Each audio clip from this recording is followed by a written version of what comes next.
गोर्खा जिल्लामा जन्मनुभएका तारानाथ पोखरेल बाख्रा दाईको भिडियो यसअघि पनि हामीले नेपाल चित्र मार्फत प्रस्तुत गरिसकेका छौँ। अब भने बाख्रा दाईसँग आज हामीले व्यावसायिक रूपमा बाख्रा पाल्दै गर्दाखेरि अपनाउनु पर्ने तयारी, बाख्रा पाल्ने सोच बनाइसकेपछि गर्ने पूर्व तयारी लगायतका विविध विषयमा कुराकानी गर्नेछौँ। आउनुहोस् उहाँलाई स्वागत गरौँ। अब चाहिँ क्रमिक रूपमा व्यावसायिक रूपमा बाख्रा कसरी पाल्ने, बाख्रा पाल्नुभन्दा अगाडि के पूर्व तयारी गर्नुपर्दो रहेछ, बाख्रा ल्याइसकेपछि तिनीहरूको हेरचाह कसरी गर्ने भन्ने बारेमा गफ गरौँ है त। हस्, यसमा त्यो विषयमा प्रवेश गर्दाखेरि सबैभन्दा महत्त्वपूर्ण कुरा, अब कोही एकजना मान्छे आएन बाख्रा पाल्न भने पनि बाख्रालाई केही फरक पर्दैन। एकजना पनि बाख्रा पालक थपिएन भने नि बाख्रालाई केही फरक पर्दैन। बाख्रालाई केही फरक पर्दैन, देशलाई पनि फरक पर्दैन। तर जो बाख्रामा आएको छ नि त्यो फेल भयो भने बाख्रालाई फरक पर्छ, देशलाई फरक पर्छ र नयाँ आउने मान्छेहरूका लागि फरक पर्छ। भनेपछि आउने मान्छे कस्तो हुनु पर्यो त, के सोचेर उसले गर्दा त भएन भनेर त्यो एउटा ब्याड एक्जाम्पल, खराब उदाहरण, फलानु त डुब्यो त्यस्तो मान्छेले गर्दा त भन्ने हुन्छ।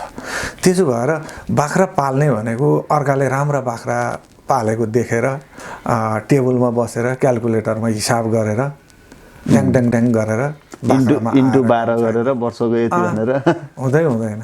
त्यसरी हुँदैन। पहिलो कुरा त बाख्रा पाल्ने हो भने म बाख्रा पाल्न योग्य मान्छे हो कि होइन, म बाख्रा पाल्न मेरो ल्याकत छ कि छैन, आफूलाई टेस्ट गर्ने हो।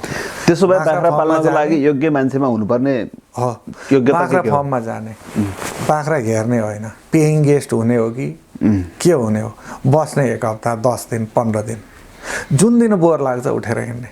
म बाख्रा पाल्ने मान्छे होइन रहेछ भने आफू इन्जोय गर्न सकिन्छ। त्यहाँभित्र त्यो बाख्राका पाठाहरूले छेरेका हुन्छन्, नाकमा सिँगान हुन्छ, बाख्रालाई घाँस हाल्न गयो त्यहीँ चाहिँ पिसाब गरिदिन्छ, त्यो जुत्तो सफा गर्ने, हेर्ने, त्यहाँ सबै किसिमले बाख्राको काम गर्दा इन्जोय गर्न सक्यो भने बाख्रा पाल्न जाने। त्यसपछि बाख्राको जुत्तै नसोरिकन नछोइकन आफू म्यानेजर भएर नि पाले हुन्छ। हरेकले बाख्राको त्यो दिशा पिसाबमा डुब्नै पर्छ भन्ने छैन। तर सुरुको इनिसियल फेजमा जाने, हेर्ने, त्यसको बाख्रा पालनको सुरुवात कहाँबाट हुन्छ, कहाँ पुगेर यो बाख्रा पालनको साइकल बन्द हुन्छ, सकिन्छ, त्यो प्रक्रिया बुझिसकेपछि त्यसमा हो म त फिट हुने रहेछु, कति आनन्द भन्ने लाग्यो भने, मन खुसी भयो भने बल्ल बाख्रा पाल्न अब सुरु गर्ने, अनि घाँस लगाउन सुरु गर्ने, खोरको। त्यसो भए सुरुमा केही भएन जीवनमा, विदेशमा पनि बसियो, नेपालमा पनि काम गरियो, अब उँगो लागिएन, बाख्रै पाल्न पर्यो भनेर कसैले विचार गर्यो भने सबैभन्दा पहिला व्यवस्थित एउटा फार्मको भ्रमण गर्नु पर्यो। यसो केही पाइएन, यही बाख्रामा जान्छु भनेर बाख्रामा नआए हुन्छ, त्यो चाहियो होइन। मात्र कति भने बाख्राको रुचि पनि छ बाख्रामा, र साँच्चै काम गरेर म गरि पुर्याउन सक्छु भन्ने ल्याकत छ भने त्यो मान्छे बाख्रामा आउँछ। सुरुमै बाख्राप्रति रुचि हुनु पर्यो। रुचि बेगर त, किनभने नत्र त त्यो अर्काले लगाइदिए काम केही नै पाइनँ, पावा त म मास्टर हुन्थेँ, धिकार होस् मेरो जिन्दगी बाख्रा पालेर बस्नु परेको छ भन्ने भयो भने सधैँ त्यसले कहिल्यै बाख्रामा इन्जोय गर्छ। सधैँ पुर्पुरमा हात राखेर बस्नलाई बाख्रा पाल्नु परेन। अन्त कहीँ केही नपाएर बाख्रामा आउने होइन। मसँग जग्गा छ, त्यसको सदुपयोग गर्छु, मसँग बलियो शरीर छ, पाखुरो दह्रो छ, त्यसको सदुपयोग गर्छु, मेरो घरमा मेन पावर छ, गाई भैँसी मासिँदै गएका छन्, त्यो गाई भैँसीले खाने घाँस पनि बाख्राले पाउँछ, मान्छेले खेती गरिरहेका छैनन्, त्यो जमिन बाख्रा चर्न हुन्छ भनेर बलियो सम्भावना खोजेर जो कन्भिन्स हुन्छ नि त्यस्तो मान्छे आउने हो। कहीँ केही नपाउने मान्छे त। त्यसपछि तपाईँले घाँसको व्यवस्था भन्नुभएको थियो होइन? सबैभन्दा पहिला त बाख्रा पाल्नु छ भने पहिला घाँस लगाउने। कति वर्ष अगाडि लगाउने घाँस? त्यो त 2-3 वर्ष अगाडिदेखि नै लाउँदा, 5 वर्ष अगाडिदेखि नै पनि लाउँदा हुन्छ। के बिग्रन्छ, घाँस हुर्किँदै जान्छ। अब भूगोल पनि छनौट गर्नु पर्यो नि। अघि तपाईँले त्यहाँ भन्नुभएको थियो उत्तर फर्केको छ भने दक्षिण, मोडा, खोर के भन्नुभएको थियो नि, कस्तो भूगोल छनौट गर्दा राम्रो बाख्रा पाल्दाखेरि? यसो खोर बनाउने हिसाबमा चाहिँ उत्तर पहाडी भेग छ भने उत्तरबाट सिरेटो आएर नभेट्ने, चिसो नलाग्ने पहाडिलो ठाउँ, तराई छ भने दक्षिणबाट आएको तातो हावा लु नलाग्ने, त्यो ठाउँको कुरा गरेको। बाख्राकै लागि साँच्चै भन्ने हो भने घाँस खेती अनिवार्य। हाम्रो परम्परागत हिसाबले भन्दा बाख्रा के भने चराएर पाल्ने, रुखो सुखो पखेरोमा जहाँ पनि चाहिँ घाँस लगाउने भन्ने थियो। घाँसलाई यदि खेती नै मान्ने हो भने त जहाँ धान खेती हुन्छ त्यहाँ घाँस खेती गर्ने, जहाँ सबैभन्दा राम्रो खेती हुन्छ त्यहाँ सबैभन्दा राम्रो घाँस पनि त्यहीँ फल्छ। त्यसो भएपछि ती ठाउँहरूमा घाँस लगाएरै सुरु गर्नु पर्यो नि व्यावसायिक खेती गर्दा त। पाखो पखेरोमा घाँस लगाउँदा त यसै पनि ढुङ्ग्यान्छ, पाखो छ पखेरो छ, मलाले बगाएर लान्छ अनि एउटा दुईटा बाख्रा पाले जस्तो पनि भएन फेरि। त्यसो हुनाले पाखा पखेरामा उम्रिएका घाँसहरू काटेर ल्याउने सदुपयोग गर्ने, फुर्सदमा बाख्रा चराउने चाहिँ हो।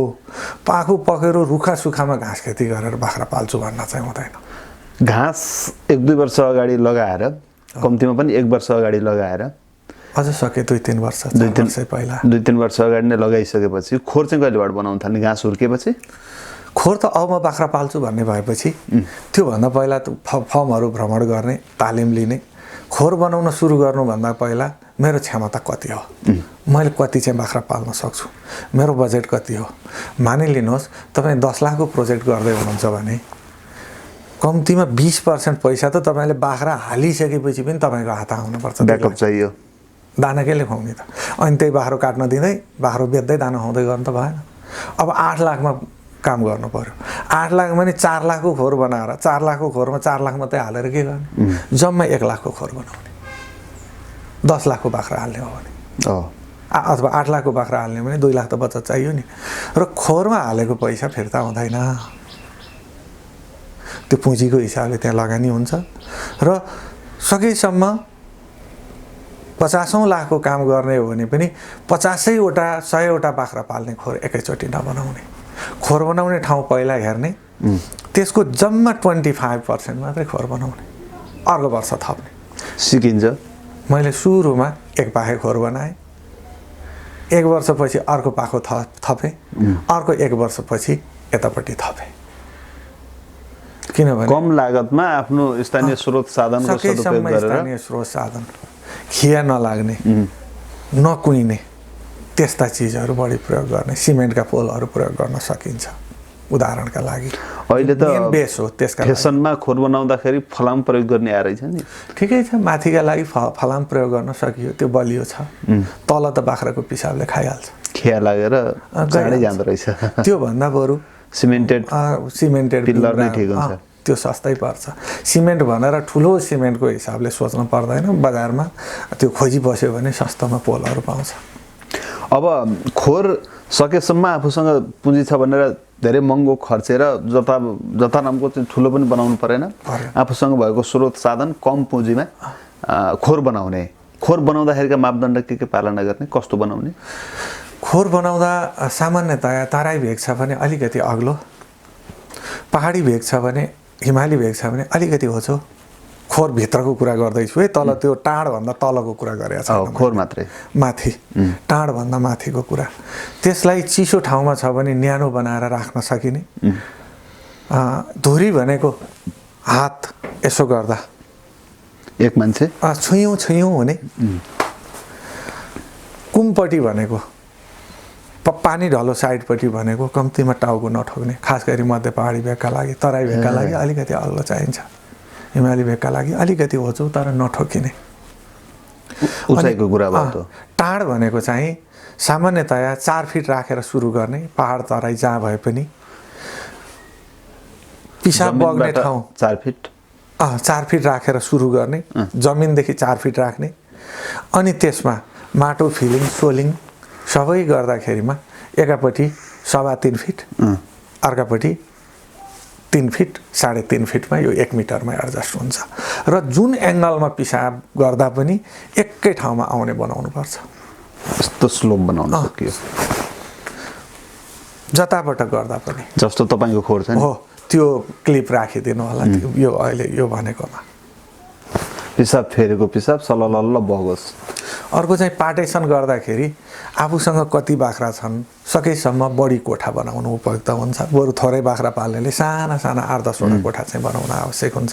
धेरै बाख्रा पाल्नेले पनि साना साना 8-10वटा कोठा, कम्तीमा ब्याड बोका, माउ बाख्रा, ब्याउने बाख्रा, सुत्केरी बाख्रा, साना छतौरा पाठापाठी, बोका लाग्ने बेला भएका पाठीहरू, विभिन्न क्याटेगोरीलाई अलग अलग राख्न सकिने यो क्याटेगोरी छुट्याएर अलग अलग बाख्रा राख्दाखेरिका फाइदा के हुँदो रहेछन्, किन राखिन् त्यसरी? त्यसो गर्दा मान्नुहोस् न, एउटा सानो पाठी, एउटा ठुलो हनुवा माउ, अर्को ब्याउने बाख्रो अनि बोको सबै त्यहाँ राख्यो भने सानो पाठी त्यसले पुच्छर हल्लाउने बित्तिकै बोकाले बिगारिदिन्छ, जो 1 वर्ष नभई सामान्यतया बाहिर लगाउनु हुँदैन। अर्को कुरा, ब्याउने बाख्रो पनि त्यहीँ छ, थारो बाख्रो पनि त्यहीँ छ, सुत्केरी बाख्रो पनि त्यहीँ छ। एउटालाई कुँडो लिएर गयो, अर्कोले तन्किन्छ, आखिर पशु हो, खान माग्छ। छुट्टै किसिमले फिडिङ गर्न, दाना पानी गर्न गाह्रो हुन्छ। ब्याउने एक ठाउँमा राखिदियो भने एकै खालको घाँस दाना पानी गर्न पाइयो। ब्याउनेहरू के अरे सुत्केरीलाई एकै ठाउँमा राखेपछि त्यसरी गर्न पाइयो, ब्याउनेलाई राखेपछि पनि गर्न पाइयो। साना पाठापाठीलाई राख्यो भने त्यही खालको उचाइको डुँड बनाउन पाइन्छ। माउले खाने जुन उचाइ हुन्छ पाठापाठीको त्यो उचाइले धान्दैन। त्यसो भएर यो सबै किसिमले दाना पानी, स्याहार, उपचार धेरै कुराका लागि यसले सजिलो बनाउँछ। बाख्राको रेखदेख, बाख्रालाई सुरक्षा गर्न सबै सजिलो हुन्छ। अब टाँड बनाउँदाखेरि कम्तीमा पनि जुत्तो माथि टाँडमा नबसोस्, तलै झर्नु पर्यो। जुत्तो झर्नु पर्यो कम्तीमा, एउटा जुत्तो झर्ने गरी, एउटा औँलो छिर्ने गरी। एउटा औँलो पनि बुढी औँलो हो कि कान्छी औँलो हो कि साइली औँलो हो, कम्तीमा पनि एउटा जुत्तोको लम्बाइपट्टिबाट त्यो जुत्तो छिरोस्, त्यति हो। बाख्राको खुट्टा नछिरोस् भनौँ न। बाख्राको मात्रै होइन, पाठापाठी पनि हामी सँगै राख्छौँ। फेरि पाठापाठीको हाम्रो जति व्यावसायिक छु भने नि माउ भएकै ठाउँमा पठाएर दुध खुवाउने हो त्यसलाई। त्यो जन्मिने बित्तिकैको पाठापाठीको पनि खुट्टा नछिरोस्, तर जुत्तो छिरोस्। माथि टाँडमा सफा हुनु पर्यो, ओभानो सफा। जुत्तोको लम्बाइ नाप्ने, एउटा राम्रो वयस्क बाख्रोको जुत्तोको लम्बाइ नाप्ने, लम्बाइपट्टिबाट त्यो जुत्तो छिर्ने, पाल बनाउने, मात्र त्यति। यो इन्चीमा गयो भने कुरा बिग्रन्छ। व्यावहारिक कुरा, धेरै इन्जिनियर बनायो भने बिग्रिन्छ, त्यहाँभन्दा बढी होइन। अब खोर बनाइसकेपछि बाख्रा ल्याएर राख्नु पर्यो। खोरमा हावा खेल्ने चाहिँ हुनु पर्यो है। त्यसलाई बन्द गरेर न्यानो पनि बनाउन सकिने, गर्मीमा पर्दा हटाएर हावा खेल्ने हुनु पर्यो। हजुर, पुरै वाल राखेर पनि भएन, अलिकति उज्यालो आउने पनि राख्नु पर्यो, आउने हुनु पर्यो। अहिले प्लाईहरू छ, जस्ताहरू छ, जाली लाउन सकियो। जाली लगाएपछि तिरपालै हालिदिए काफी छ। अब खोर बनाइसकेपछि ल्याउनु पर्यो बाख्रा, पाल्न त बाख्रा छ, त्यो खोरमा ल्याएर भर्न पनि पर्यो। अब सुरुमा त माउ नै छनौट गर्नुपर्ने होला। कस्ता माउ छनौट गर्ने, बिहाएको ल्याउने कि ब्याउने ल्याउने कि पाठी ल्याउने कि सबै ल्याउँदाखेरि पनि कुन क्वालिटीका कसरी हेरेर ल्याउने? यसो अब सबै कुरा व्यावहारिक हिसाबले यहाँ सम्भव नहुन सक्छ। धेरैले नयाँ नहर पाठीहरू ल्याउँछन्, तर मेरो अनुभवले के भन्छ भने ब्याएका पहिला दोस्रा बेते माउ, त्यस्ता माउहरू कम्तीमा 1.5-2 छ। त्यस्ता माउहरू ल्याउँदा के हुन्छ भने त्यसको पाठापाठी कतिको वृद्धि भइरहेछ, त्यसको दुध उत्पादन हेर्न सकिन्छ, कचौडो हेर्न सकिन्छ। अब 1 बेते 2 बेते माउ कसरी छुट्याउने त भन्दा 10 देखि 14 महिनाको उमेरमा पहिला 2टा दाँत सार्छ, सुरुमा आएका दुधे दाँतमध्ये। 2 वर्ष हुँदा 4 दाँत सार्छ, 3 वर्ष हुँदा 6 दाँत सार्छ, 4 वर्ष हुँदा 8 दाँत सार्छ। कम्तीमा पनि त्यसले 6टा दाँत साटे पनि दुवैपट्टि एक-एकवटा दुधे दाँत बाँकी भएको माउ ल्याउँदाखेरि त्यो बुढो माउ पर्दैन। पाठी ल्यायो, त्यसलाई हुर्कायो, पहिलो बेतमा सामान्यतया एउटै पाउँछ। त्यस्ता माउहरू ल्याउन सक्यो भने त्यो पाठीभन्दा गाउँघरमा त माउ सस्तो पर्छ। यो लोकलको पालन गर्ने हिसाबले भने। अब बोयरका त्यस्ता माउहरू त कसैले बेच्दैन, बेच्यो भने नि महँगो पर्छ, किन्ने अवस्था पनि रहँदैन। त्यस्तो मै बेच्दिनँ, अरू बेच्दिनँ, पाठापाठी मात्रै बेच्ने हो सकेसम्म। त्यसो भए अब तपाईँको सुझाव चाहिँ माउहरू 1 बेत 2 बेत बिहाएको लिएर आउने, बढीमा 3 बेत। त्यो भनेको मेसिन हो, बोका भनेको कच्चा पदार्थ हो। त्यो मेसिन जति ठुलो भयो नि त्यसको उत्पादन नै त्यति ठुलो हुन्छ। अनि कच्चा पदार्थ जति ठुलो राख्न सक्यो, ठुलो मेसिनमा ठुलो कच्चा पदार्थ राख्दा उत्पादन धेरै हुन्छ। स्याहार त गर्न परिहाल्यो। अब सानो माउ छ, सानो बोका छ, अनि मेसिनै सानो, त्यसको कच्चा पदार्थै सानो, उत्पादन कत्रो हुन्छ। मुख्य कुरा चाहिँ त्यो हो। भनेपछि कम्तीमा 2-3 बेत बिहाको ल्याइसकेपछि त मेसिन टेस्ट पनि भइसकेको हुन्छ, टेस्टेड हुन्छ, उत्पादन कस्तो दिइरहेछ भन्ने थाहा पनि हुन्छ। त्यो भइसकेपछि यहाँ ल्याइसकेपछि पनि त्यति नदिए पनि लगभग त्यो फेरिमा त दिन्छ। अब बिहाडको कुरा त्यो बाख्रा चाहिँ चिल्लो सुरिलो घाँटी गर्दा हेर्ने खालको, झुम्म पर्ने खालको होइन भुतलाई सर्लक्क भएको अनि माखा भन्ने भन्छन् खुट्टा लामो लामो भएको लामो लामो शरीर भएको ल्याउनु खुट्टा लामा त अब बाख्राको जात अनुसार हुन्छ कम्तीमा पनि अलिकति लचकदार घ्याम्पे पाराको शरीर भएको टन्न दाना पनि रुचाएर खाने स्वस्थ हेर्दाखेरि खाइलाग्दो र बाख्रा किन्दाखेरि फुकाएर एकचोटि छोडिदिँदाखेरिमा त्यसले एक फनको मार्छ बल्ल त्यो बाख्रो स्वस्थ छ भन्ने हुन्छ र बाख्राको टाउकोदेखि पुच्छरसम्म कचौडोको साइड यो सपेटोको छेउ पुरै छामेर मात्रै बाख्रा किन्नुपर्छ छाम्दाखेरि के ध्यान दिने त्यहाँ बिचमा गिर्खा गार्की छ कि कुनै करङ टेढो मेढो छ कि कुनै हड्डी पलाएको छ कि गाँठागुठी छ कि पिलोहरू अरू अन्य खालको ती चिजहरू हेर्न सकिन्छ नछानिकन हेरेको भरमा नछामिकन हेरेको भरमा बाख्रा किन्नु हुँदैन सबै मिलेको राम्रो चिटिक्क परेको त फेरि महँगो पनि पर्छ नि त त्यो त किसानले बेच्दिनँ भनेको चिज किन्ने हो 2000 बढी हाल्ने थोरै ल्याउने लगानी गर्न नडराउने अब त बिमा हुन्छ नि त्यसो भएपछि लगानी गर्न डराउनु हुँदैन सबैभन्दा सस्तो खोज्ने भनेको त सस्तो बेसा पेटलाई मर 2000 पनि बाख्रा पाउँछ नि अहिले राम्रै पाउँछ फेरि पनि अझ त्योभन्दा राम्रो हाल्ने हो नि त बरु 1-2 हजार राम्रै पैसाको हाल्ने राम्रै बाख्रो ल्याउने बेच्दिनँ भनेको माल उसलाई खुसी बनाएर किन्ने हो आफूले ल्याएर त फेरि बिजनेस गर्नु छ नि त त्यो हिसाबले ल्याउनु पर्यो होइन त ल्याएर बाख्रा मात्रै देखाउनलाई ल्याउने भने छुट्टै कुरा भयो तर ल्याएर त्यसबाट मुनाफा लिनु छ भनेपछि त गुणस्तरको सामान ल्याउनु पर्यो त्यो पनि विचार गर्नु पर्यो अझ सकेसम्म जुम्लियाबाट जन्मेको छान्नुपर्छ जुम्लियाबाट जन्मेको ठुलो खालको पाठी छान्ने हो भने पाठी माउने हो भने नि त्यसको कम्तीमा जसरी मान्छेको बिहेबारी गर्दा घर कहाँ मामा घर कहाँदेखि सारा बुझिन्छ नि बाख्रा किन्दा पनि यसको बाउ कुन हो आमा कुन हो उसले अन्तबाट किनेर ल्याएको भए कस्तो हावापाटीबाट किनेर ल्याएको हो ती चिजहरू पनि बुझ्न जरुरी छ अब यो माउ छनौटको कुरा भयो त्यसपछि अर्को महत्त्वपूर्ण कुरा बियाड कुन जातको बाख्रा पाल्ने कुन जातको बियाड लगाउने अहिले चलेको छ बोयर हैन त तपाईको खोरमा पनि धेरै बोयर रहेछन् कति प्रतिशत बोयर सुइटेबल हो अब 100% किन्न त किसानहरुलाई अलि गाह्रो हुँदो रहेछ अहिले नेपालको परिवेशमा बजारमा कति प्रतिशतसम्मका बोयरहरू पाइन्छन् कसरी छनौट गर्ने कसरी ल्याउने यसो बियाडको छनौट गर्दा चाहे बोयरमा होस् अरु जातमा होस् जुम्लिया जन्मिएको जुम्लिया मध्येको सबैभन्दा ठुलो बोका छाने पनि पाठी छाने नि त्यसलाई बियाड बनाउने बियाडमा दुवै अण्डकोश राम्रो विकास भएको उमेर अनुसार त्यो छामेरै हेर्न सकियो एक सरो हुनु भएन सामान्यतया अण्डा चिरिएको पनि हुनु भएन चार खुट्टाले जमिन टेक्ने हृष्ट पुष्ट बलिष्ठ वृद्धि विकास राम्रो भएको चाहे लोकल जमुनापारी बारबरी बोयर जेमा गए पनि अब अर्को कुरा बोयरको कति % उपयुक्त भन्नुभयो यो सुरुमा नेपालमा बोयर थिएन बाहिरबाट ल्याइयो बाहिरबाट ल्याउँदा सुरुमा जसले ल्याउनु भयो नि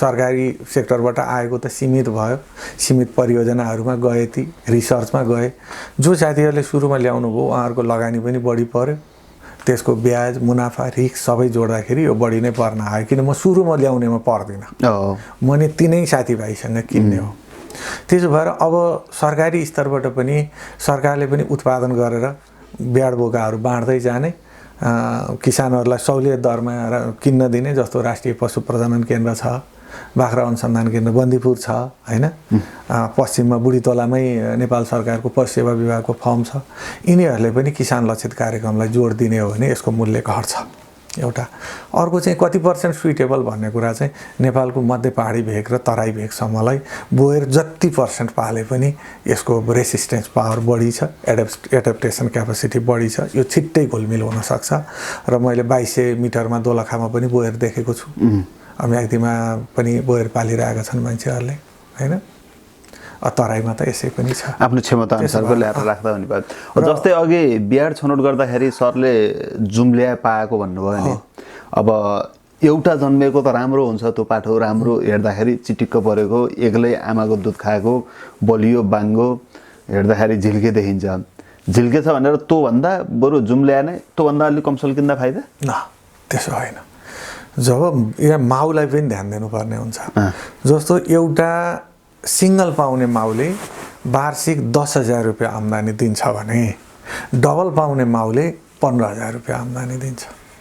त्यो डबलमा पनि जसले दुईटै पाठापाठीलाई राम्रोसँग हुर्काउन सक्छ, सिङ्गलको झैँ हुर्काउन सक्छ के, त्यो मध्येबाट राम्रो छान्ने हो।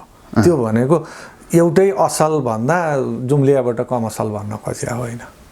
जुम्लियाबाट जन्मदा नि त्यो सिङ्गल पाउनेको जति वृद्धि विकास हुने चाहिँ लाई ब्याड बनाउने हो, बोका भए पनि पाठी भए पनि। जुम्ल्या ब्याड किन्नुको मतलब ऊबाट जन्माउँदाखेरि पनि जुम्ल्या नै जन्माउँछ भन्ने हो। पाठी पनि जुम्लियाबाट राम्रो छान्ने, बोका पनि जुम्लियाबाट राम्रो छानेपछि त जुम्लिया जन्माउने सम्भावना बढी भयो नि। त राम्रो स्याहार पायो भने मात्रै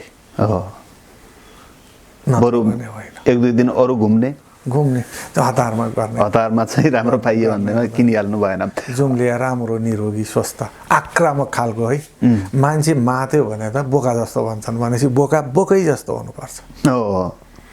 बोकामा हुने स्वभाव कम्तीमा हुनु पर्यो, बोकामा बोकैको स्वभाव आउनुपर्छ, त्यो आक्रामक चाहिन्छ। अघि तपाईँको रचनामा पनि थियो विवाह बारी 20 वर्ष पारी मान्छेको, बाख्राको चाहिँ 1 वर्ष पारी। तर प्रजननको लागि योग्य त बाख्राका पाठीहरू 5-6 महिनामा हुन्छन् होइन?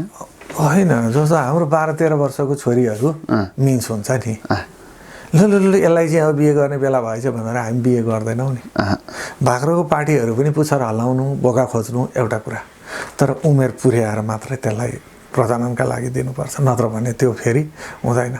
12 महिनै पुर्याउनु पर्यो। 12 महिना भन्दा पनि कम्तीमा बोयर छ भने 30 किलो क्रस, लोकलै छ भने पनि 20 किलो क्रस गरेर। अझ के भनिन्छ भने माउको तौलको 75% वेट उसमा आयो भने त्यसलाई बोका दिन ठिक हुन्छ। जस्तो माउ 30 किलोको छ भने पाठी 22.5 किलो भयो भने अब योग्य भयो, त्यसो पनि भन्ने गरिन्छ। सामान्यतया कुबेलामा ब्याड लगाएर ठुलो नोक्सानी हुने भए हुनाले सामान्यतया मान्छेको बिहेबारी 20 वर्ष पारी, बाख्राको बिहेबारी 1 वर्ष पारी भनिए हो। सामान्यतया 10-11 महिना कटाएपछि दिन सकिन्छ। अब त्यो जोखेर माउको वेट जोखेर पर्सेन्ट निकालेर बस्न कति झन्झट पनि होला, तर अन्दाजमा पनि यतिको छ भनेर किसान आफैले नाप्न सक्छन्। र यो मैले धावामा 1 दिने तालिम पनि चलाएँ विद्यार्थीहरूका लागि, भगवती माविमा पनि, प्रभात माविमा पनि, अनि रामती स्कुलमा अभिभावकहरूलाई जम्मा गरेर बिलेटारमा भिडियो सो, बालेन्टारमा भिडियो सो त्यो पनि गरेँ। र कम्तीमा बोका खोज्ने बित्तिकै ल यो चाहिँ पाठीलाई लिएर गइहाल भनेर घरमा सानो जो छ बच्चा बाख्रा डोर्याएर हिँड्ने नि खुसी मान्ने भएर लगिहाल्छ। त्यसो भएर बच्चाहरूलाई यो कुरा सिकाइदिएपछि पख बेला भएको छैन भन्छ बच्चाले भनेर पनि त्यसो गरियो। यो किसानलाई धेरै कुरा थाहा छ है, तर के गर्ने, हाम्रो त बोका साथमै हुन्छ भन्छ, छोडिदिन्छ। त्यही त, बोका त बान्नु पर्यो नि। होइन, महत्त्वपूर्ण कुरो बुझ्नुपर्ने कुरो के भन्दाखेरि किसानहरू कति चाहिँ कस्तो पनि हुने भन्दा चाँडै बालिगा भने चाँडै ब्याउँछ, चाँडै उत्पादन हुन्छ, चाँडै बढ्छ, अनि बेच्न चाँडै पाइन्छ, पैसा चाँडै आउँछ। हो, त्यो हाम्रो छोराछोरी पनि छिटो बिहा गरिदिएपछि छिटो नातिना जन्मिन्छन्, छिटो हुर्किन्छन्, छिटो बच्चा मुख देख्न पाइन्छ, स्वर्ग तरिन्छ भने जस्तै कुरा हो। यो त्यो त्यति व्यावहारिक चिज होइन। किसानले व्यवहार परिवर्तन गर्न पर्ने चिजै त्यहीँ नै हो। कम्तीमा पाठी परिपक्व हुनु पर्यो, एकदम उसको पाठेघरको वृद्धि त किसानको हुनु पर्यो, दुधको विकास त्यसरी हुनु पर्यो, पाठेघर सँगसँगै स्तनको विकास राम्रोसँग हुनु पर्यो। कम उमेरमा त त्यो पाठै सानो हुन्छ, दुधै कम आउँछ, भएन। अब त्यो जन्मिसकेका पाठापाठीलाई कसरी हुर्काउने? 1 वर्ष पुगिसकेपछि बोको दिने, बोको दिएको लगभग 5 महिना पुरा भएपछि त पाठी ब्याउँछ, पहिलो बेदको पाठी ब्याउँछ। त्यसपछि ती साना एकदमै माया लाग्दा मान्छेकै छोरछोरी जस्ता आउने, काखमा लडीबुडी खेल्ने, अझ तपाईँले त सानो भाइ ठुलो भाइ, सानो मैया ठुलो मैया नै भन्नुहुँदो रहेछ, तँ भनेर सम्बोधन पनि बाख्रालाई तपाईँहरूले नगर्नुहुँदैछ होइन? त्यो चाहिँ म पछि पनि कुरा आउँला। तर साना पाठीहरूलाई हुर्काउने कसरी? होइन, कुनै बाख्रा राति ब्याउँछन्, जन्मिएदेखि नै सुरु हुन्छ यो। बाख्रालाई सुत्केरी व्यथा लाग्छ, नियमित यसले मिनरल राम्रोसँग खाएको छ, अरू सम्पूर्ण किसिमले बाख्रा ठिक छ भने राम्रोसँग जन्मन्छ यो है।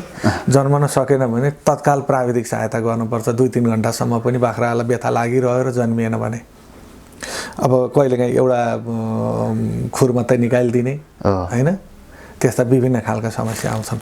जन्मिसकेपछि त्यो सफा हातले सामान्यतया पन्जाकै प्रयोग गर्नुपर्छ।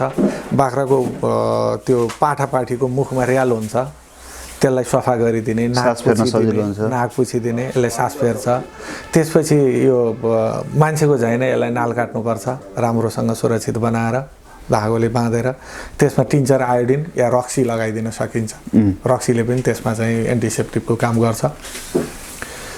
त्यसपछि माउको दुध थुन सफा गरेर सकेसम्म छिटो बाख्राले अम्रो झार्छ भनेर पर्खने होइन। धेरै किसानले बाख्राले अम्रै झारे होइन भनेर दुध खुवाइरहेको हुँदैन। पाठापाठी बिगाउँ त्यो दुध सक्दो छिटो खुवाउनु, सक्दो छिटो। अनि कतिले 1-2 सरो दुहेर फालेर नि खुवाउँछ, जरुरी छैन। त्यो गर्नु पर्दैन। मनतातो पानीले सफा गरिदिने, खिल मात्रै उब्काइदिने र निश्चित के गर्ने भने पाठापाठीले त्यहाँ तान्दाखेरि दुध आउँछ भन्ने कुराको सुनिश्चित गर्ने, त्यसपछि लगाउने। अर्को कुरा, अब स्याहारको सम्बन्धमा पाठापाठीलाई न्यानो गरिराख्ने, बढी चिसोमा राख्नु हुँदैन। अर्को चाहिँ सबैभन्दा मैले समस्या के देखाएको छु भने गाउँघरमा पाठापाठीलाई खुला ठाउँमा छोडिदिने, तिनीहरूले माटो खाने, तिनीहरूको भित्री त्यो पचाउने अङ्गको विकास भइसकेको हुँदैन, अनि छेरौटी लाग्ने, पाठापाठी सिद्धिने, चिसो लाग्ने, पाठापाठी सिद्धिने अवस्थामा देखेको छु। त्यसो भएर पाठापाठीलाई जताभावी माटो खानबाट बचाउनुपर्छ है। मुख्य कुरा मेरो व्यक्तिगत विचार गर्नु पर्यो। बाहिरै निस्किँदा पनि मेरो पाठापाठीहरू चाहिँ लु माटो खायो भनेपछि भोलिपल्ट छेर्छ। त्यसो भएर सकेसम्म त्यो बाहिर जुन त्यो कम्पाउन्ड छ त्यसमा परालका त्यान्द्राहरू भएर फरक पर्दैन। तर अब कम्तीमा तिनीहरू पाठापाठीले माटो खाने गरी चाहिँ त्यहाँ छोड्नु हुँदैन। बरु मकै नै खाओस्। होइन, मकै त त्यो खाँदैन, खानै सक्दैन। माटो चाहिँ त्यसले खाएर चाड्दै हिँड्छ हैन, चाड्दै हिँड्छ। अब सुत्केरीकै कुरामा नि, जस्तै कतिपय किसानहरूले चाहिँ बाख्राले बच्चा जन्माइसकेपछि चाड्छ नि, फोहोर साफ गर्छ नि बाख्राले आफै। त्यो त सफा गर्न दिनुपर्छ। त्यो माया ममतासित, भावनासित पनि एउटा रिलेटेड हुन्छ हो, त्यो सम्बन्धित हुन्छ। त्यसले बाख्रालाई कुनै असर गर्दैन। त्यो मातृत्वको हिसाबले पनि बाख्रालाई त्यो अधिकार छ, दिनुपर्छ, त्यो दिनुपर्छ। अब सँगसँगै बाख्राको सुत्केरी बाख्रा पनि, बाख्रा सबैभन्दा कमजोर हुने भनेको सुत्केरी हुँदा, ब्याउने बेला र सुत्केरी भइसकेको जुन पिरियड छ नि, बाख्रा एकदमै कमजोर हुन्छ। त्यस्तो बेला बाख्रालाई चिसोबाट जोगाउने, सामान्यतया न्यानो तर नगुम्सने गरी राख्ने, तातोहरू खान दिने, पसिला चिजहरू खान दिने। तर हाई प्रोटिन भएका कतिपय किम्बु, इपिल जस्ता चिजहरू सुत्केरी अवस्थामा धेरै खान दिनु चाहिँ त्यति पनि राम्रो हुँदैन। अब आफै कमजोर हुन्छ। ठिक्क उसले पचाउन सक्ने मात्रै मनतातो खोले यस्ता चिजहरू, ठिकै खालका नरम घाँसहरू। आम सामान्य अरू बाख्रालाई भन्दा हेरचाह त्यसलाई अलिक बढी गर्नु पर्यो। हेरचाह बढी नै चाहिन्छ। खानकी पनि उसको लागि अलि फरक हुनु पर्यो। घरमा जसरी आमा बहिनी आफ्नो चाहिँ मान्छेहरू सुत्केरी हुन्छ, त्यसरी नै बाख्राको पनि विचार गर्नु पर्यो। एकदमै। मैले अघि भन्न छुटाएको चिज, पाठापाठीलाई बोका लाउने कुरा। हाम्रो छोरा स्कुल पढ्न जान्छ, ल है जोपाते केटी साना बोल है भनिन्छ। छोरी पढ्न जान्छे, ल है जोपाते केटा साना बोल भनिन्छ। हाम्रो स्कुलिङ नै त्यही हुन्छ। बाख्रा चराउन लैजाँदा पनि जोपाते बोकासँग समागम हुने गरी चराउन लान पाइएन नि त। त्यति कुरा किसानले व्यवहार चेन्ज गरिदियो भने बाख्रामा ठुलो सुधार आउँछ। हाडनाताको त हामीले छलफलै गरेनौँ। फेरि हाडनाताको बारेमा बताइदिनु त, यो प्रसङ्ग जोडिहालौँ यसमा। सामान्यतया हाडनाता प्रजननबाट जन्मिँदाखेरि पाठापाठीहरू ख्याउटे हुने, बिस्तारै खिँदै जाने, राम्रो वृद्धि विकास नहुने, तुइने, रोग किराहरूले बढी आक्रमण गर्ने सम्भावना हुन्छ। अहिलेलाई त्यति भने र त्यो हाडनाताबाट बचाउनुपर्छ। जस्तै अब एउटा बियाड ल्याएर राख्नु भएको छ, त्यो बियाडबाट पाठी जन्मियो, त्यही पाठीलाई फेरि त्यही बियाड पाइएन। जसरी मान्छेको 5औं कन्या 6औं वर जसो मन लाग्छ उसै गर भनिन्छ। बिहे गर्न पनि केटापट्टि 5औं पुस्ता, केटीपट्टि 6औं पुस्ता कटेको छ भने बिहे गर्न पाइन्छ। एउटै थरमा त गर्नै पाइएन भनिन्छ। त्यसै गरी बाख्रामा पनि यो यसको मामा, यो यसको काका, यो सानीमा, यो ठुलियामा भनेर ती चिजहरूको रेकर्ड राखेर मात्रै प्रजनन गराउनुपर्छ। त्यसो भएर ब्याड बोका किन्दा आफ्नो ठाउँको होइन पल्लो गाउँमा गएर ल्याउनुपर्छ भनिन्छ तालिममा पनि। मान्छेमै पनि जात मिल्ने भन्दा इन्टरकास्ट बिहा गर्दाखेरि जन्मेका बच्चाहरू राम्रा तीक्ष्ण हुन्छन् भन्छन् नि। त्यो पनि त वैज्ञानिकै रहेछ जस्तो लाग्छ होइन अहिले। र खास गरी बोयर र खरीको क्रस त अब्बल छ फेरि है। त्यो इन्टरकास्ट म्यारेज जस्तै हो। लगभग अब त्यसलाई जसरी भने पनि बोयरको यो क्रस गराउँदाखेरि खरीमा सबैभन्दा राम्रो छ भन्नुहुन्छ बन्दीपुरमा काम गर्ने साइन्टिस्टहरू। ठिक छ, किन हामी उहाँहरूसँग रेगुलर सम्पर्कमा छौँ पनि। अब यो चाहिँ बिहाड राख्दाखेरि आड नातामा ध्यान दिनुपर्ने कुराहरू हामीले यो जोड्यौँ होइन। हामीले अब बाख्राका पाठापाठी कसरी हुर्काउने भन्ने विषयमा पनि कुराकानी गरिसक्यौँ, सुत्केरी माउलाई कसरी स्याहार सुसार गर्ने भन्ने कुरा पनि गरिसक्यौँ। अब बाख्राका पाठापाठी जन्मिसकेपछि तिनीहरूलाई दिनुपर्ने नियमित औषधिहरू जस्तै भिटामिन दिनुपर्ने हुन्छ होला, पिपिआरको भ्याक्सिन दिनुपर्ने हुन्छ होला, नाम्ले माटे जुकाको औषधि दिनुपर्ने हुन्छ होला, त्यो यति महिना पुगेपछि दिने भन्ने छ कि केही लक्षण देखिसकेपछि दिने भन्ने छ कि किसानहरू चाहिँ कतिको चनाखो हुनुपर्ने हुन्छ यसमा? अब लक्षण देखिएर उपचार गर्ने कुरा त छुट्टै भयो होइन।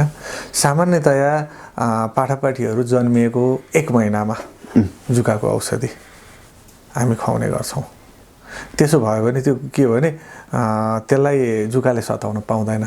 जुका परिसकेपछि त फेरि परि त हाल्यो, फेरि औषधि खुवाइन्छ। त्यो रोग लागेर उपचार गर्नुभन्दा रोग लाग्नै नदिन। त्यसरी अर्को पिपिआरकै कुरा गर्दा चाहिँ के हो भने विभिन्न ठाउँमा हाम्रो जिल्ला पशु सेवा कार्यालय छ पहिलाको, अहिले पशु सेवा विज्ञ जिल्ला भेटनरी हस्पिटल तथा पशु सेवा विज्ञ केन्द्र भन्ने छ। अनि नगरपालिका गाउँपालिकाका पनि विभिन्न पशु सेवा इकाइहरू छन्। यिनीहरू कहीँ क्रियाशील भएका छन्, कहीँ क्रियाशील नभएको अवस्था छ। यो भ्याक्सिनहरू किसानहरू आफैले यो किनेर ल्याएर भ्याक्सिन लगाउन सक्ने अवस्था कतिपय कुरा छैन। त्यसो भइसकेपछि यो सरकारी निकायहरूले नै यसलाई अभियानको रूपमा रेगुलर अभियानको रूपमा लैजान सक्यो भने जुन सुत्केरी भएका, ब्याउने भएका, जसको उमेर पुगेर भ्याक्सिन लाउन नसकिएका विभिन्न अवस्थाहरू छन् नि, रेगुलर गयो भने त अहिले छुटेकाले 3 महिनापछि पाउँछ, त्यसपछि छुटेकाले अर्को 3 महिनापछि पाउँछ। यो चाहिँ हाम्रो सरकारी निकाय र हाम्रो अहिले स्थानीय सरकार तिनै तहको सरकारले यसमा काम नगरेसम्म हामीले यो चाहिँ व्यक्तिगत तहमा मात्रै भ्याक्सिनको कुराहरू गरेर खासै केही फाइदा छैन।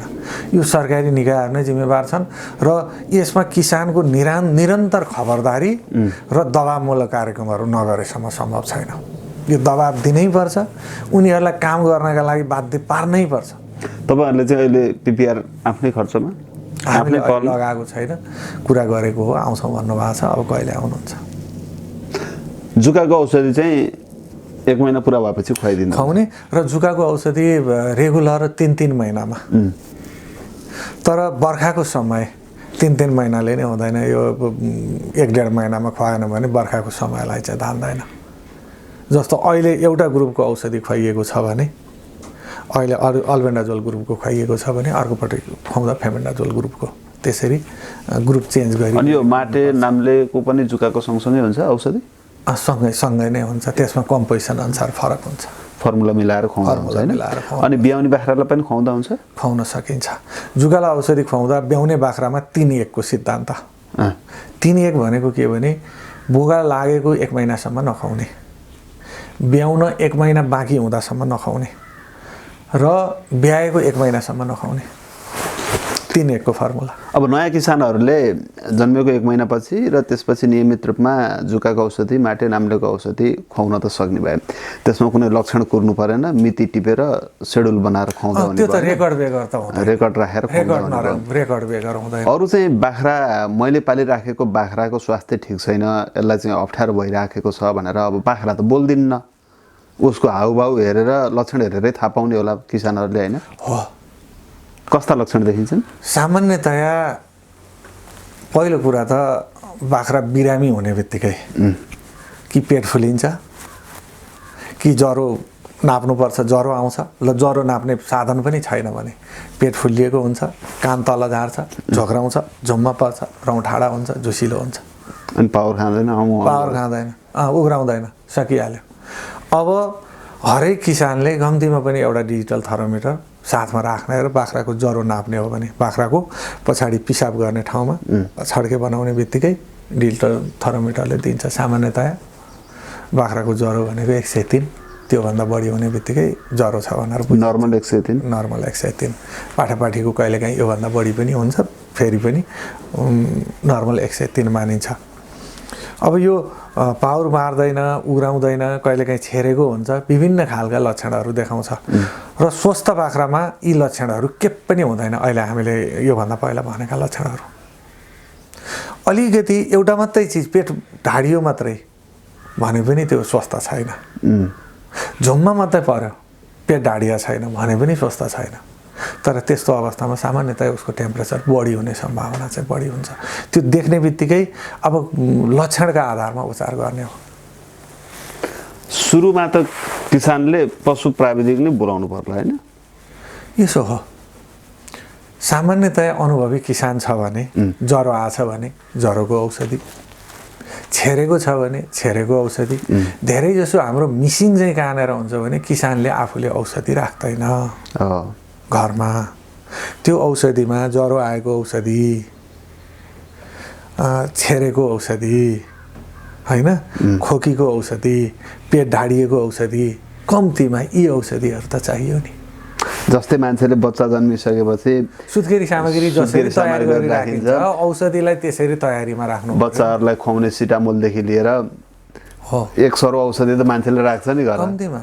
अनि विभिन्न शिविरहरूमा बाँडिएको औषधि पनि आवश्यकताभन्दा बढी सङ्ग्रह गर्ने र अनि औषधि त दिएको थियो, खोइ कहाँ हालिछु, तर कहिलेको हो, यो यहाँ राखेँ कि त्यहाँ राखेँ कि, यी चिजहरूले समस्या बनाएर हुन्छ।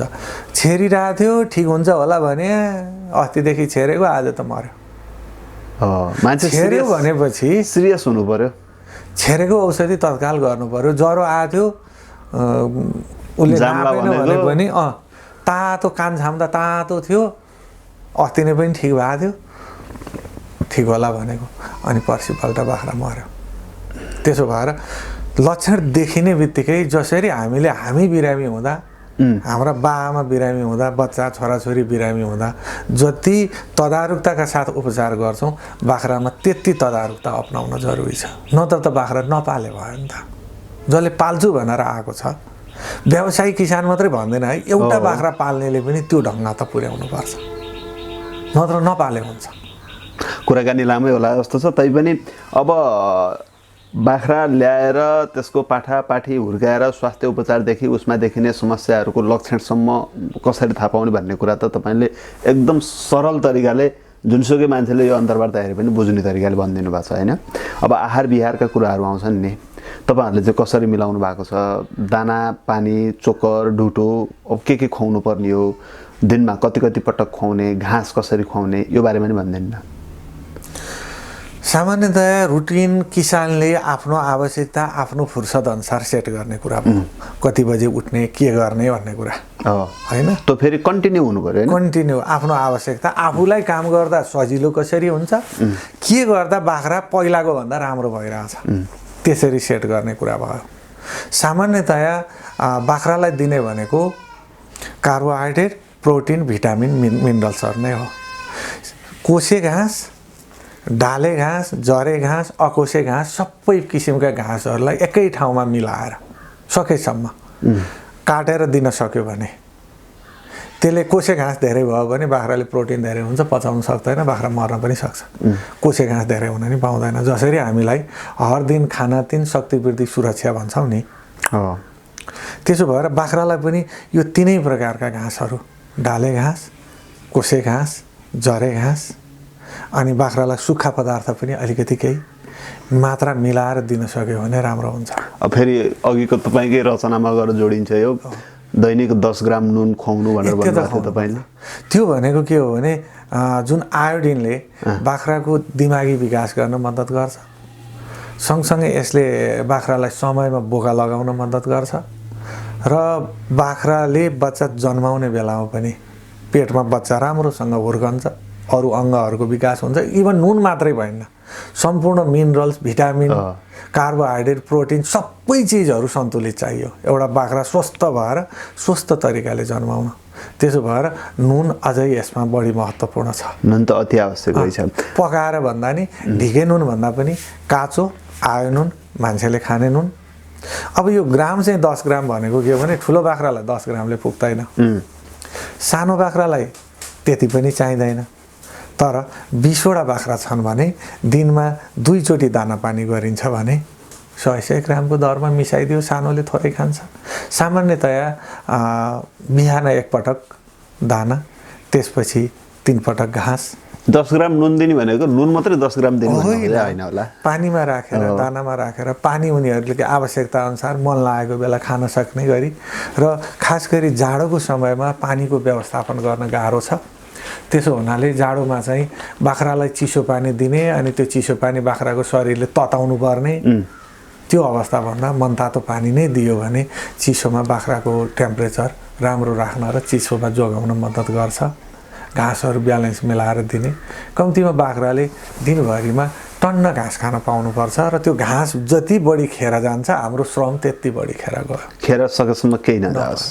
त्यत्तिकै बाख्रालाई घाँस डोरीमा मात्रै झुन्डाएर दिने घाँसले, त्यो घाँसले 6टा बाख्रा पाल्न सकिन्थ्यो भने राम्रो डुँड बनाएर त्यसलाई काटेर चपिङ गरेर दिँदाखेरि 10वटा बाख्रा पाल्न सकिन्छ। त्यति महत्त्व हुन्छ होइन त्यो घाँस बचाउने कुरा भयो त्यो चाहिँ। अब यी सबै भाँति पुर्याएर बाख्रा पालेर खोरमा रहर लाग्दा बाख्राका बोका, खसी, बाख्राका पाठी बनाएर राखिसकेपछि अर्को एकदमै महत्त्वपूर्ण कुरो मान्छेको बजार व्यवस्थापन होइन। अब बेच्नै सकेन, सेलै भन भने त जति नै भाँति पुर्याएर पाले नि काम त लागेन। मिलाउने कसरी बजार, कहाँ लगेर बेच्ने? बाख्रालाई नेपालमा अहिलेसम्म बजारको समस्या छैन। 72 सालको तथ्याङ्क 4,80,000 बाख्रा इन्डियाबाट भित्रन्छ भन्थे। 72 सालमा। पछिल्लो समय नेपाल सरकारले इन्डियाबाट खसी बोका ल्याउन रोकेको छ। तर अर्को साँचो कुरा के पनि हो भने नि, नेपालमा तिनै इन्डियन व्यापारीले नेपालीसँग मिलेर बोर्डरको यतापट्टि अर्को फर्म दर्ता छ। त्यही रातमा दिनमा उनीहरूले कसरी ल्याउँछन्, बाहिर ल्याउँछन्, नेपाल कटाउँछन्। खुल्ला सीमा छ, चराउँदै ल्याए पनि भयो। किन हाम्रो त रोटी बेटीको सम्बन्ध छ नि। चराउँदै ल्याएर यतै थुनिदिए पनि भइहाल्यो। त्यहाँ पुलिस प्रशासन नै हुँदैन, केही नै हुँदैन।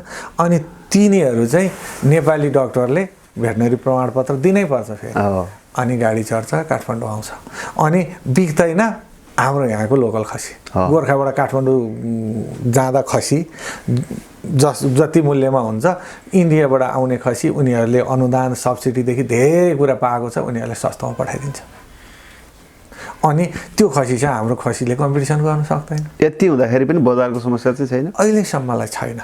यति हुँदा पनि, किनभने मसँग खसी छ भने केही भएन भने नि म हप्ता दिनमा बेच्न सक्छु। बजारको समस्या अहिलेसम्म छैन।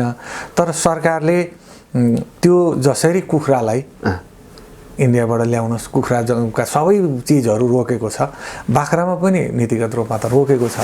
तर यसलाई अझै कडाइ गरिनुपर्छ। तपाईँले सरकारी निकाय यसमा इमान्दार भयो तबसम्म हुँदैन। तपाईँले थेसिस नै बाख्रामा गर्नुभयो।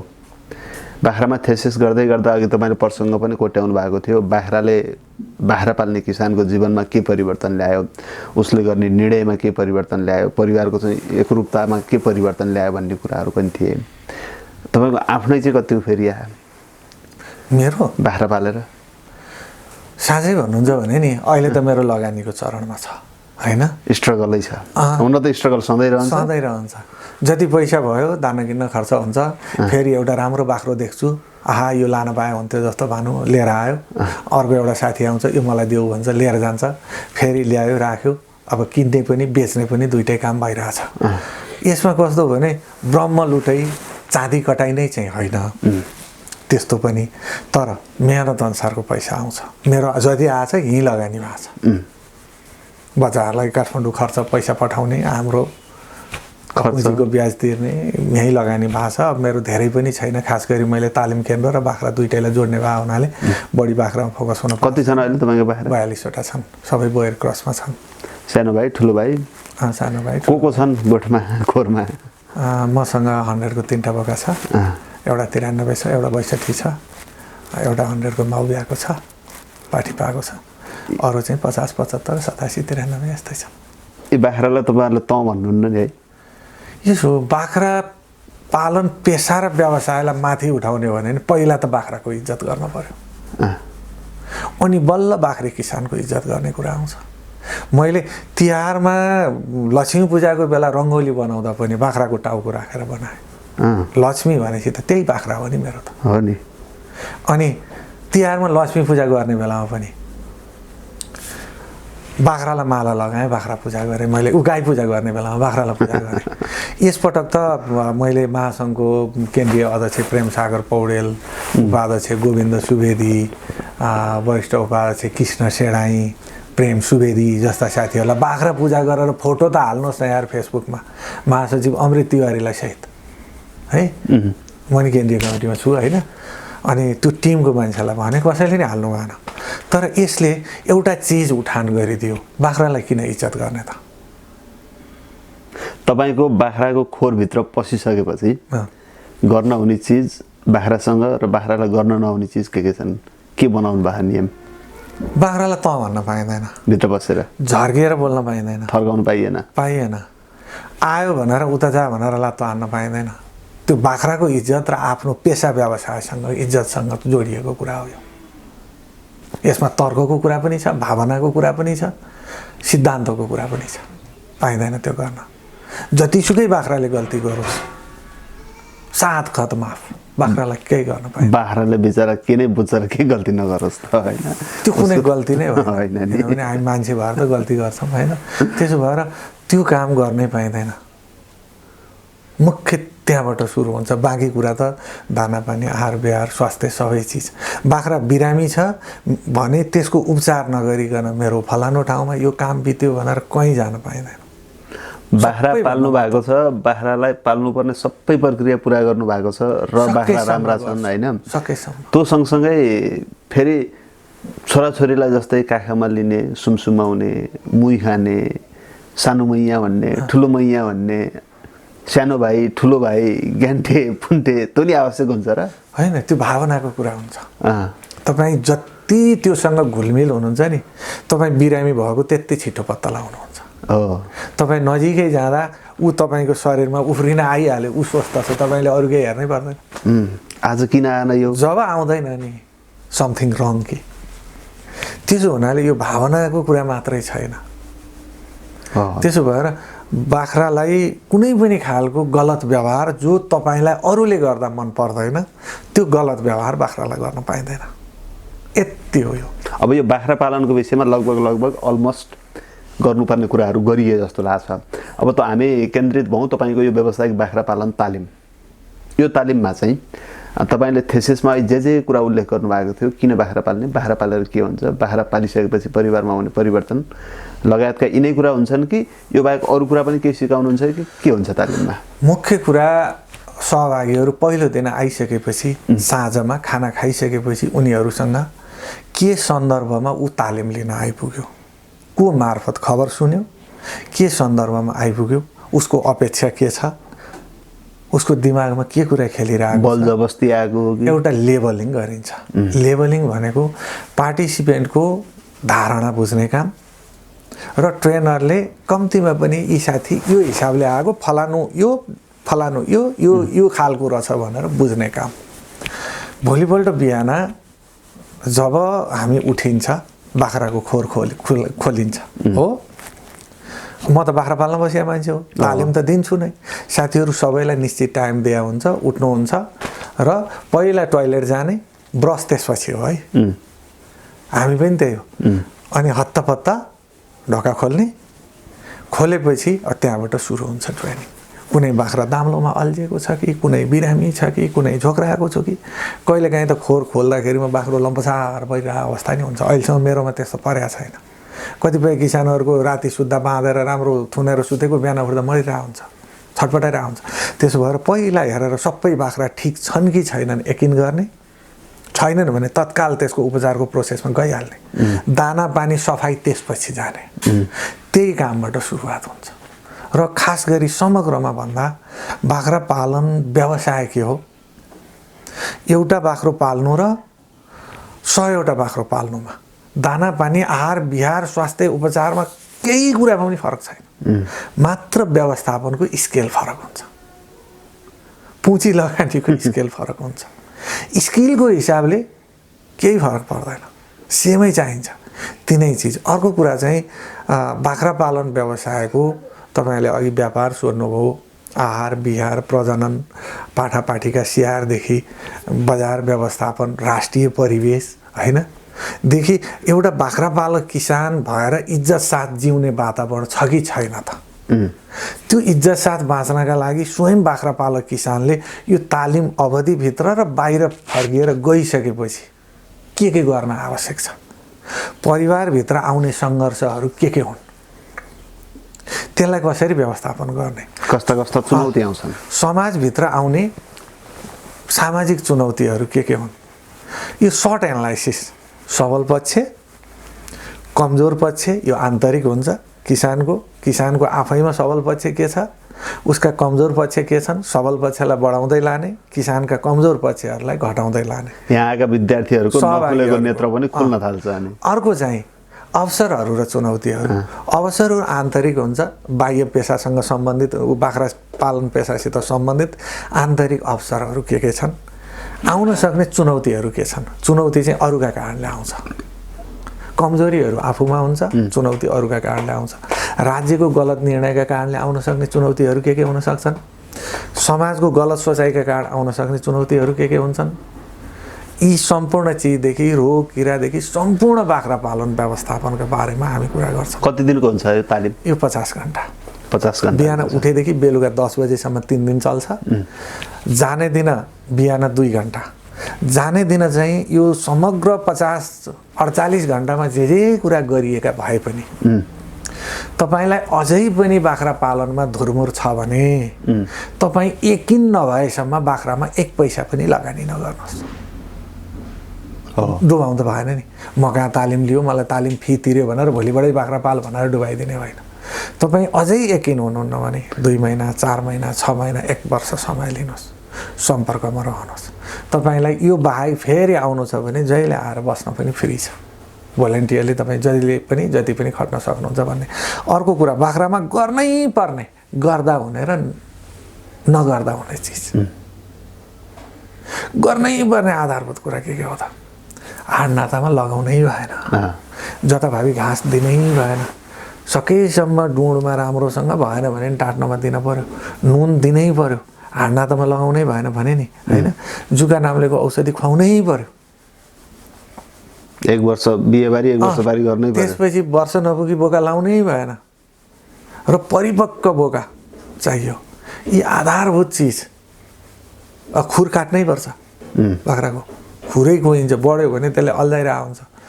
अनि किर्नाहरू यी सबै आन्तरिक बाह्य परजीवीको कुरा यी गर्नै पर्ने चिज भए। अब कतिपय गर्दा हुने चिजहरू छन्, कतिपय नगर्दा हुने चिजहरू छन्। गर्दा हुने चिज भनेको चाहिँ सकेसम्म हाम्रो किसानमा के छ भने त्यो बस्ने ठाउँ छ नि, बस्ने ठाउँ सक्नुहुन्छ राम्रो काठको हाल्नुहोस्, सक्नुहुन्न भने पनि राम्रो मिलाइ फिनिसिङ भएको, सक्नुहुन्न भने पनि जुत्तो छिर्ने राम्रो बलियो बाँसै भने पनि मिलाएर राख्नुहोस्। त्यसो भएर किसानलाई त्यसरी अन्तमा चाहिँ किसानको एउटा आत्मबल बढाउने र अहिले व्यवसायमा होमिने भन्दा पनि तयारीका साथ आत्मबल पुरा पूर्व तयारीको लागि तयारी गरेर जाने गरी गरिन्छ। मेरो तालिममा खास गरी किसानहरूलाई कसरी इम्पावर गर्ने, सशक्त बनाउन सकिन्छ। अर्को कुरा बाख्रा पालन व्यवसायमा कसरी उसलाई साँच्चै मैले गर्न सक्छु, अब यो आत्मबल बढाउने कुरा भयो। बाख्रामा देखिने समस्या चुनौती भनेको यो केही होइन, यो जुझ्न सकिन्छ। हो नि, यो हिजो भन्नुहुन्थ्यो नि तपाईँले समस्या नभएको हुँदैन, समाधानै नभएको समस्या त कसरी हुन्छ? यो प्रशंसनीय खोज दृष्टिकोणले के भन्छ भने यदि हामी सफलता खोज्छौँ भने सफलता प्राप्त गर्न सकिन्छ, हामी समस्या खोज्छौँ भने समस्या पाउँछौँ। यदि हामीले आफ्नो सपनामा विश्वास गर्छौँ भने इच्छा गरे जस्तै सफलता प्राप्त गर्न सकिन्छ। तपाईँले दिने तालिममा सहभागी हुनको लागि पुरा गर्नुपर्ने क्राइटेरिया केही छ? फर्म फिलअप गर्नुपर्ने? फिलअप छ, उसका रुचि सम्पर्क ठेगानाहरू यी चिजहरू छन् र उसमा मैले सबैभन्दा उसलाई सोध्ने कुरा तपाईँको लक्ष्य के हो, जीवनमा तपाईँ के भन्न चाहनुहुन्छ। धेरै जसो साथीहरूले म उत्कृष्ट उद्यमी राम्रो बाख्रा पालक किसान बन्न चाहन्छु भन्नुहुन्छ। कतिले बाख्रा पालेर समाजसेवी बन्छु धेरै कुरा भावनाका कुरा पनि आउँछन्, त्यसलाई मैले केही गर्दिनँ। अन्तमा जाने बेलामा अँ, अनि उहाँलाई सोधेपछि अनि आफ्नो लक्ष्यहरू करेक्सन गर्नुहुन्छ। कसरी सम्पर्क गर्ने त तपाईँलाई यो तालिमको लागि, अथवा बाख्रा पालनसँग सम्बन्धित म तालिम लिन तपाईँसँग 1-2 घन्टा पछाडि छलफल गर्छु भनेर यदि कसैले छलफल गर्न चाह्यो भने पनि? यो त मेरो फर्मको ठेगाना एड्रेसमा मेरो फोन नम्बर 9851103665। फेसबुकमा बाख्रा पालन तालिम केन्द्र भन्ने 2टा छ। एउटा बोर बोखाको फोटो भएको झन्डा छ, त्यो पनि मेरै हो। अर्को चाहिँ मेरो आफ्नै फोटो छ, यही मान्छे ढाका टोपी लगाएको छु, बाख्रा पालन तालिम केन्द्र नेपालीमा छ। त्यसमा सम्पर्क गरेर पनि सक्नुहुन्छ। अब तालिममा आउँदाखेरि पकेट ततार आउनुपर्ने होला? ततार आउनुपर्छ। कति जति ततार आउनुपर्छ? खाना, खाजा, आवास, प्रशिक्षण शुल्क, तालिम सामग्री र सर्टिफिकेट सहित मैले 7,000 रुपियाँ लिन्छु एकजना किसान बराबर। किसानको। त्यसपछि तपाईँले तालिम दिनुहुन्छ र उसले पछि पनि चाहेको खण्डमा तपाईँको यदि सहयोग चाहियो भने उसले लिन सक्छ हैन? सपोर्ट गरिहाल्छु मैले। अब तपाईँ बाख्रा पालक किसान महासङ्घ हैन? नेपाल व्यावसायिक बाख्रा पालक महासङ्घको केन्द्रीय सदस्य। अन्तिममा, यो कुराकानीको अन्तिममा तपाईँ अब त्यहाँको केन्द्रीय सदस्य भएको नाताले पनि बाख्रा पालिराखेका किसानहरूलाई के भन्न चाहनुहुन्छ? अलमोस्ट कुराहरू त आइसकेका छन्, तर छोटकरीमा केही छुटेको छ भने भनिदिनु होला। नेपाल व्यावसायिक बाख्रा पालक महासङ्घ नेपाली बाख्रा पालक किसानहरूको हकहितका लागि, पैरवी गर्नका लागि, त्यसलाई संरक्षण गर्नका लागि स्थापित संस्था हो। यसले मूलतः 3टा काम गर्छ। एउटा, भइरहेको सरकारी नीति नियमलाई अक्षरश पालना गर, किसानको हितमा पालना गर भन्छ। अर्को, भइरहेका नीति नियमहरू समय सापेक्ष छैनन् भने ती नीतिहरूलाई किसानका हितमा समय सापेक्ष परिवर्तन गरेर कार्यान्वयन गर्न दबाब दिन्छ, त्यसो गर भन्छ। अर्को चाहिँ नीति नै छैनन् भने राम्रो नीति बनाऊ भनेर सरकारलाई सुझाव दिन्छ। यसले पैरवी समूहको हिसाबले काम गर्छ। यो अविछिन्न उत्तराधिकारवाला स्वशासित स्वायत्त गैर नाफामूलक संस्था हो नेपाल व्यावसायिक बाख्रा पालक महासङ्घ। यसको सङ्घीय संरचना अनुसार 7वटा प्रदेशमा 7वटा प्रदेश कमिटीहरू छन्। अहिले हामी 65-66 जिल्लामा जिल्ला सङ्घ बनाउने जिल्ला सङ्घको कमिटीहरू छन्। हाल चाहिँ लुम्बिनी प्रदेश अधिवेशन सम्पन्न भएको छ। गण्डकीमा प्रदेश अधिवेशन तोकेर पनि माघ 4 गते हामीले गर्न सकेनौँ, बाख्रा दिवस मात्रै मनायौँ। बागमतीमा साथीहरू तयारीमा लाग्नु भएको छ र हाम्रो प्रदेश 2, प्रदेश 1, सुदूरपश्चिम कर्णालीमा पनि हाम्रो 5-6 जिल्लामा अधिवेशन भइसकेको छ। र हाम्रो अहिले चाहिँ व्यावसायिक बाख्रा पालक महासङ्घको सङ्गठन विस्तार अभियान चलेको छ। गैर बाख्रा पालकहरू आएर बाख्रा पालकको नेतृत्व हत्याउन नपाउन् र बाख्रा पालक किसानहरूलाई अन्याय नहोस् भनेर महासङ्घको सदस्यता कडाइ गरिएको छ। भनेपछि व्यावसायिक रूपमा बाख्रा पाल्ने सोक्कड किसानहरू चाहिँ यसमा गोलबद्ध हुन सक्छन्। र बाख्रा फर्म दर्ता गरेर मात्रै किसान हुन पाइँदैन, बाख्रा पाल्नै पर्यो, त्यसको बिमा गर्नै पर्यो, स्थानीय तहबाट यसले पालेको छ भनेर सिफारिस ल्याउनै पर्यो साधारण सदस्यताको लागि नत्र पाइँदैन। हस्, हजुरलाई धेरै धेरै धन्यवाद छ। धन्यवाद। हस्। दर्शकवृन्द, अहिले तपाईँ नेपालचित्र.com हेरिरहनु भएको छ। यो भिडियो हेरेपछि मनमा केही लागेको भए तल कमेन्ट गर्नुका साथै शेयर, लाइक पनि गर्न सक्नुहुनेछ। साथै हाम्रो च्यानल सब्स्क्राइब गरी घण्टीको बटन थिच्न नभुल्नुहोला। अर्को सामग्रीको साथमा फेरि पनि तपाईहरुमाझ आउने नै छ।